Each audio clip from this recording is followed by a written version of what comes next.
But the big story that we're tracking right now on India Today is the Emir of Qatar, His Highness Sheikh Tamim Hamad Al Thani. He's arrived in New Delhi on his second state visit to India. And in a special gesture, just watch those images that we are showing you on your television screen as his aircraft arrived in Delhi. Prime Minister Narendra Modi received the Emir of Qatar at the airport. The Ministry of External Affairs. Watch these images. The Prime Minister of India went to the airport to receive the Emir of Qatar. The Ministry of External Affairs in a statement said that this visit will further strengthen the partnership between the two countries. And it is a special gesture for the Prime Minister to go to the airport and receive the Emir of Qatar. Now, he's on an invitation from the Prime Minister. He had visited India last time. That was in March 2015. Last year, you'd recall there were headlines across the country when 8 Indian Navy personnel, 8 officers of the Indian Navy had not only been convicted, they'd been sentenced to a life in prison. The Emir of Qatar, after the Prime Minister spoke to him, he pardoned 8 Indian Navy personnel who had been accused and convicted allegedly of selling confidential military information. 7 of them have come back home.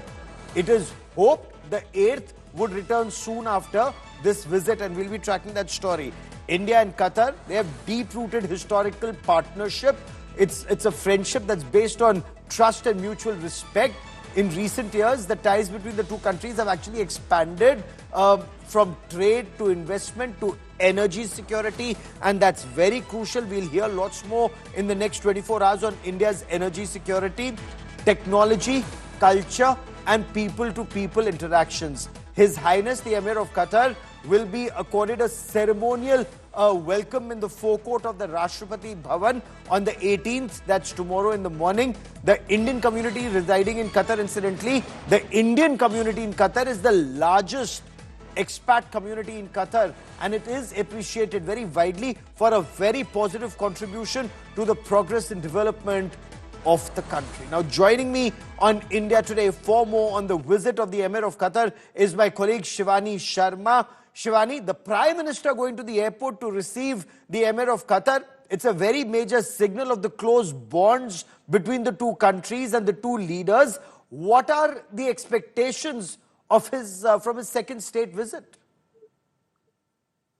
Gaurav, this is a very important visit by the Emir of Qatar, and in 10 years, this is his second visit. Last visit was in March 2015, and the way Prime Minister Narendra Modi has welcomed him, and he's also posted on X calling the Emir of Qatar his brother, shows the ties that are strengthening with these increased diplomatic meetings, not only with the Prime Minister traveling to Qatar last year in February, and the way you were mentioning, a very important and a very crucial decision was made of pardoning 8 ex-Navy personnel, and that seemed to be impossible. It was only because of how Prime Minister Narendra Modi intervened into the matter. And since then, we've seen a number of meetings of these leaders, apart from Dr. S. Jaishankar also traveling to Qatar. And this means that when the Amir is traveling to India, he will be talking to Prime Minister Narendra Modi tomorrow at 12. They are meeting. And a number of issues will be discussed, including the crude and natural gas, for which India is very importantly looking at Qatar, and a number of Middle East projects in which Qatar is involved along with India. And Gaurav, there are going to be some very important decisions that we can come to know about after tomorrow's meeting, when Prime Minister Narendra Modi will be meeting the Qatar of Amir officially once again. And it's also very interesting because Qatar is playing a key role when you look at the situation in West Asia, the fight between Israel and Hamas. Several negotiations and several rounds of negotiations have taken place. We'll get to know the latest. Shivani, for the moment, many thanks. For a moment.